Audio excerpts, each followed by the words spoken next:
She's an Emmy-nominated producer, nail enthusiast, and more importantly, a Bronx native. Yazmin Ramos is here to talk about her organization, Polished Angels. Welcome to BronxNet, Yazmin. Thank you so much for coming. Of course. Thank you, Amada, for having me here.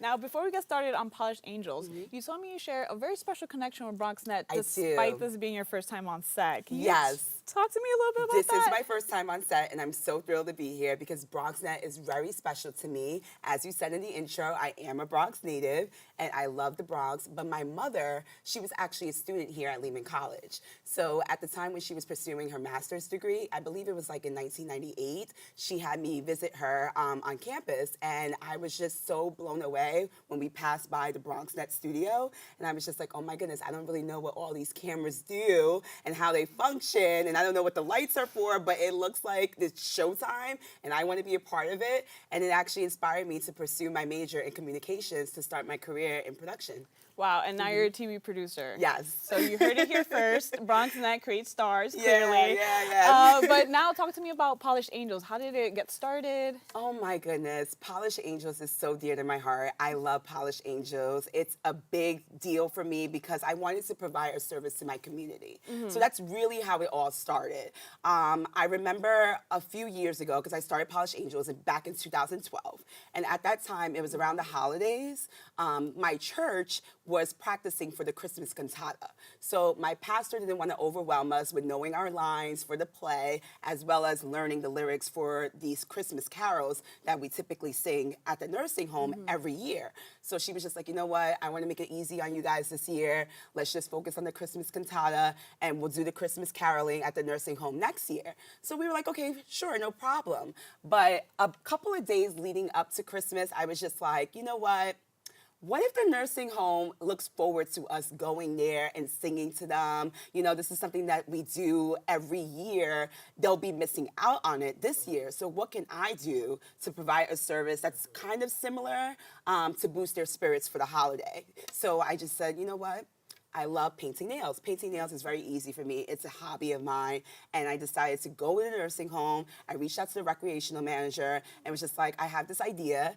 I'm starting an organization called Polished Angels. This is going to be the first time I do anything like this, but I would love to come over. And this was on Christmas Eve to paint nails for the seniors. And she was like, okay, sure. So she gave me a chance.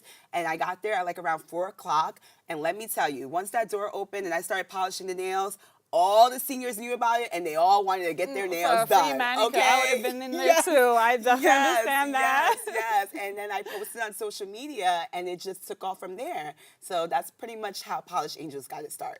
Wow. And what made you want to give back? Why do you think it's important to volunteer and give back? So I'm a giver. I love to give. I love to serve. It's something that's very natural to me. And I feel like in this world, a lot of times people are very self-absorbed. And I feel like we should kind of be more selfless. And so that's just who I am. So as far as giving back, it comes natural, you know, and I just love doing it. I love to be able to see someone smile on their face for doing the little act of kindness, you know. I love to see someone, you know, think to themselves like, wow, I didn't think to do anything like that. Oh my goodness, that's such a big deal. I'm so happy you got that started. How can I get involved? So even if you didn't think about it, it's still a platform that opens up doors for people to be involved, to provide a community service in their neighborhood or anywhere else that they feel comfortable. Yeah, right on. And I noticed a tattoo on your wrist.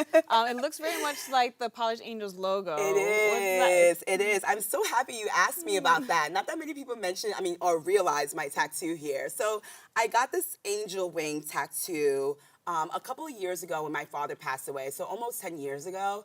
And at the time, I wasn't thinking about having an organization called Polished Angels, but I just love how God always knows how everything's going to work out in our favor. So I thought when I got the tattoo, it was for my father, representation of him. And it still is, but somehow it just turned into also being a representation of Polished Angels. So I used it as my logo because angels are very dear to me. I believe in angels. I love angels. I feel like everyone should be an angel on earth, and that's what I try to do every day. And that's what you created, Polished Angels.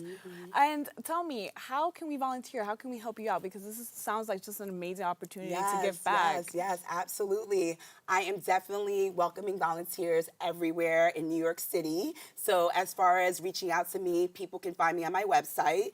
It's www.polishedangels.org. So it's pretty simple. I have like a contact location on my website where you can just email me, tell me that you're interested in being a volunteer. And then from there, I'll let you know what the upcoming event is. And I'm more than willing to have many people be a part of Polished Angels.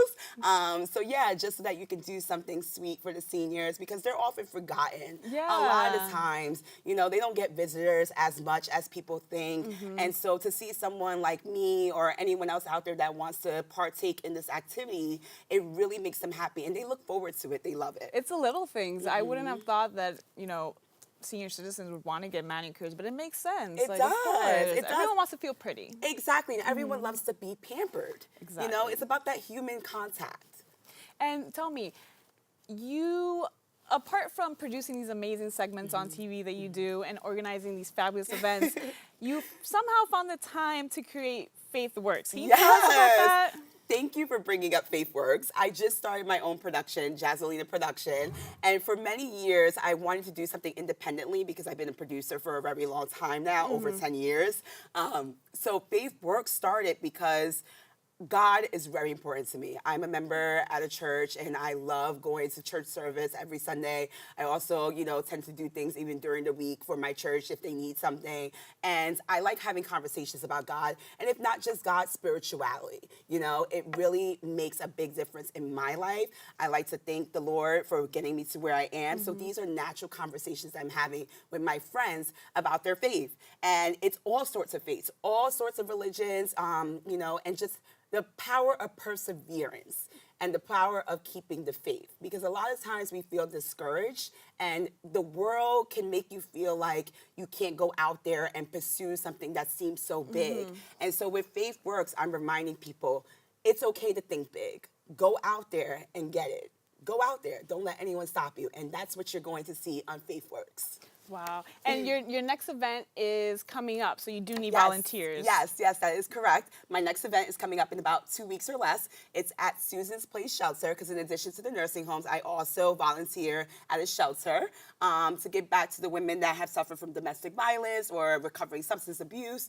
And that's what we're doing on March 31st, which is a Sunday, from 3 o'clock to 5 o'clock. Okay, that sounds amazing. Here in the Bronx. Here in the Bronx. You always got to give it X up. all day. X all day. Well, thank you so much for coming in today, Thank Bronx Night. I hope you. this is not the last time we're going to see you. No here. way, I know Amada. this is It the will first. not. Please come back. Thank you. And we wish you so much luck with all your Yes. endeavors and all your amazing Thank projects. you so much. Keep pushing, girl. Thank You're you. doing I really it. appreciate that. Yes, thank you so much. It was a pleasure to be here. And one more time, Polished Angels' next event will be on Sunday, March 31st at Susan's Palace Shelter on Jerome Avenue from 3 p.m. to 5 p.m. We'll be right back with more Open.